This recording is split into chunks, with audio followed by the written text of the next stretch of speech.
May the words of my mouth and the meditation of all our hearts be acceptable to you, O Lord, our rock and our Redeemer. Amen. Do please be seated. When I sat down last Monday morning and read the story of the baptism of Jesus, the first thing that struck me was just how short it is. I've never really noticed this before, but why would such an important event in the life of Jesus be given a mere 4 verses? As I was pondering this, I flicked to the Old Testament passage, which is Isaiah 42.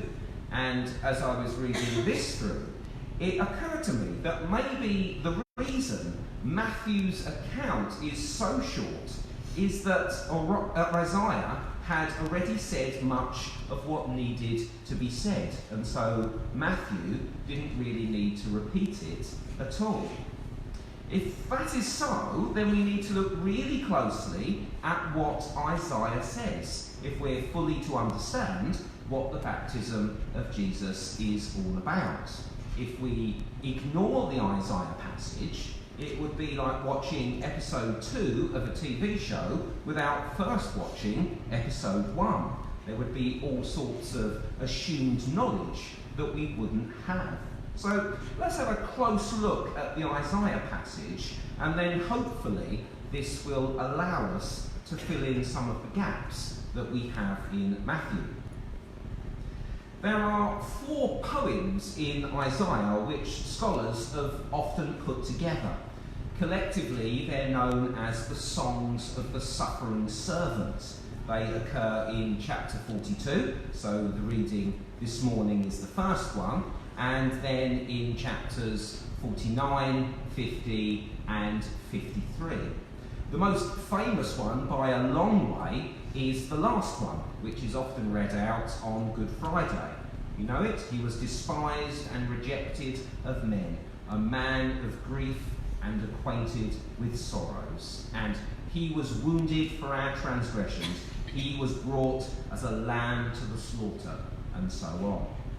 The Jewish interpretation is that the servant is a Davidic king, or maybe even Israel itself.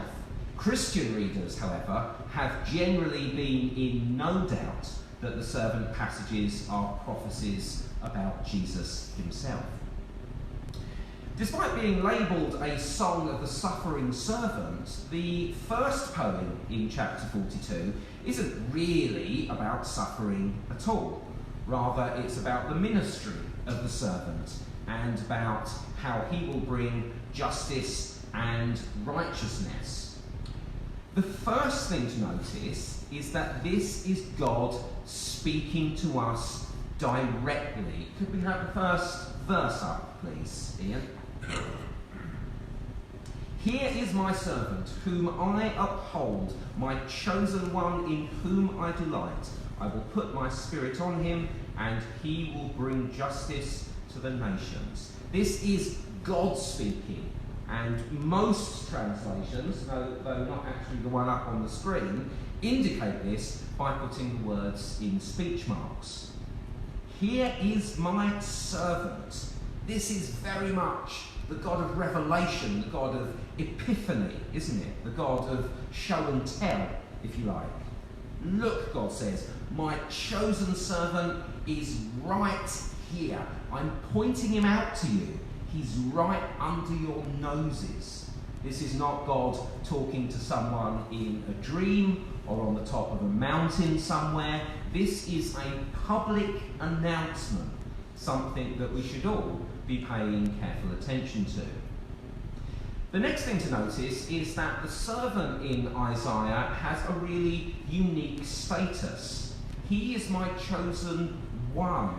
I will put my spirit on him and not, it's implied, on anyone else.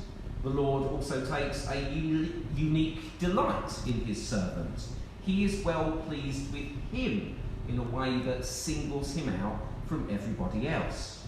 Alongside this highly specific focus, there are also some very general terms. The servant will bring justice to the nations, a word meaning pretty much everyone.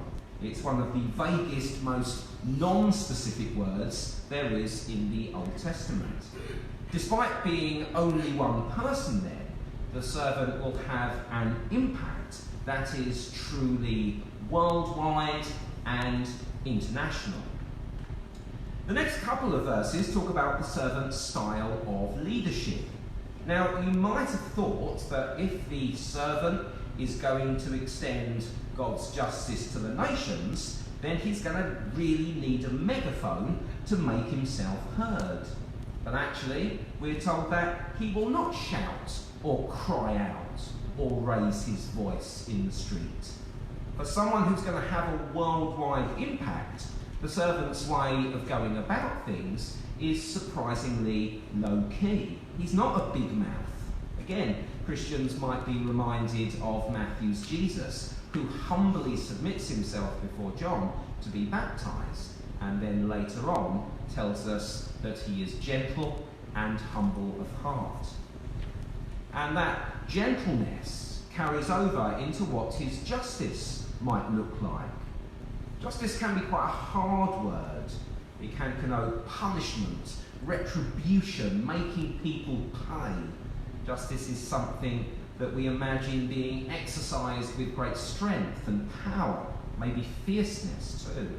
But actually the next verse says, a bruised reed he will not break. Now, if this reed were the object of strongman justice, the servant might snap it in two and give it what for. But that's not what's described. Perhaps there's a suggestion here that we can't separate everything neatly out into right and wrong, black and white. Maybe we need to be more sensitive than that. Maybe it's the case that people do wrong because they're hurting or in great pain. And maybe God's justice, God's loving justice, is all about understanding that pain rather than simply clobbering people when they act in a wrong or a disappointing way. This is the subtlest, most understated form of justice, but it's this kind of justice, God seems to say, that will transform the world. But is it going to be easy? Verse 3 continues by saying, in faithfulness he will bring forth justice, he will not falter or be discouraged. Now, faithfulness is the commitment we need to see a plan through to the end. It's the virtue of those who are engaged in a long-term project. The possibility of faltering or being discouraged, again, suggests that the servant's mission is not an easy one, or one that's instantly achieved. Sometimes we just want results. We want something done. We want the box ticked. Well, actually, justice can be a much slower and more gradual process. We may feel like giving up or that nothing is being done. And maybe that's down to the fact that God's justice, and indeed God's servant, doesn't go in for quick fixes or ostentatious displays of decisiveness. The godly way to go is slower and therefore takes faithfulness to see through. The next section is intriguing because I don't think it's clear who exactly is speaking. Could we have verse 6 up, please, Ian? I, the Lord, have called you in righteousness. I will take hold of your hand. Again, in my version anyway, this comes in quotation marks. So someone is speaking. But who?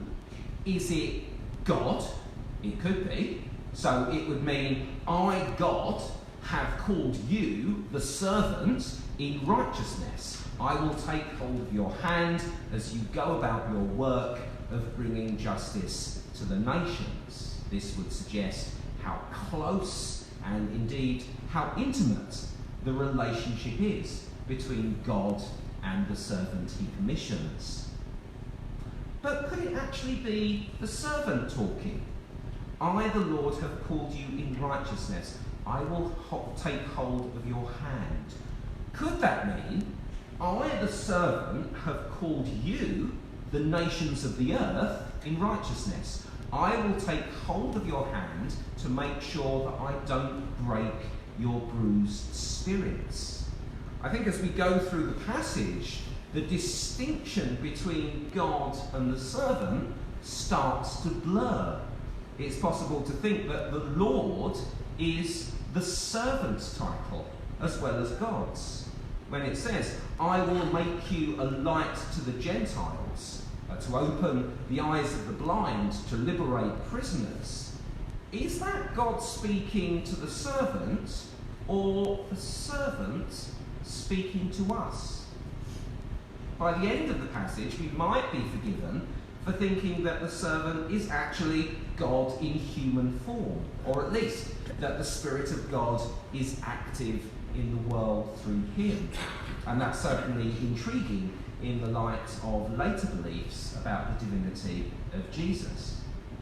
So, how is all this a useful background for considering the baptism of Jesus as it's written about in Matthew 3?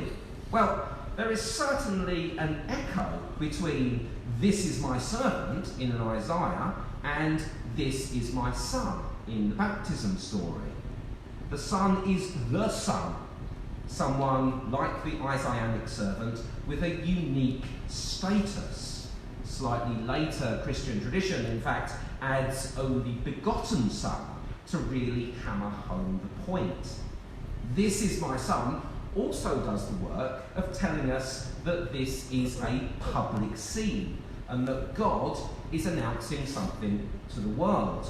And in fact, that's all that tells us it's public, because there are no mention of crowds or indeed of any other human characters other than John and Jesus.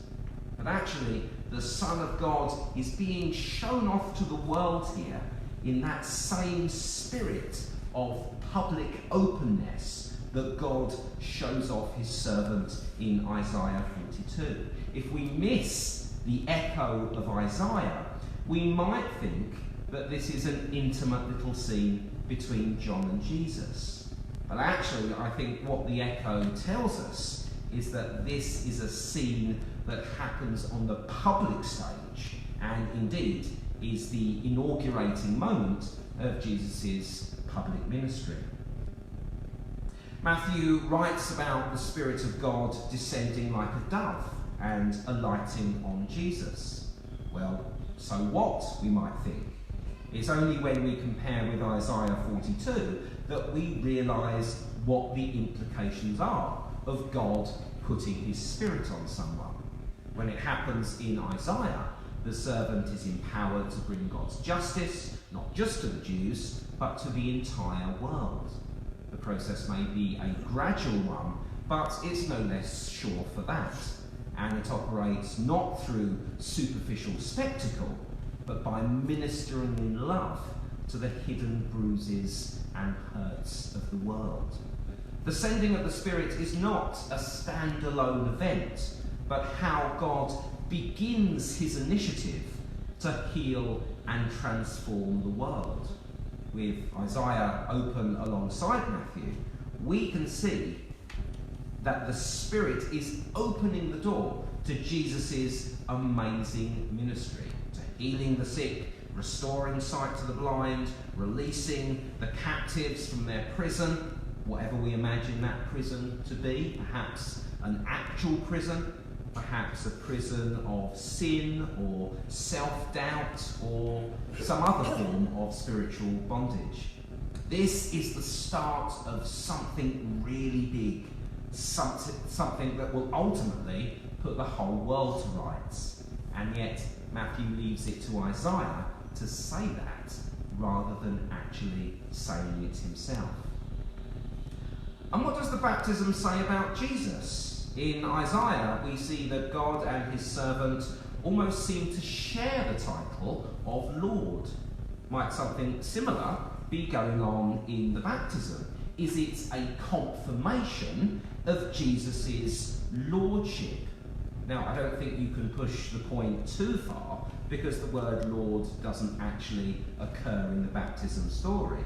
Nonetheless, the fact that Jesus is only referred to as Lord in the Gospel of Matthew after the baptism story suggests that it could well be significant as far as Jesus' lordly status goes. So Isaiah, I think, is very useful in filling in the gaps in a very economically and sparsely told passage.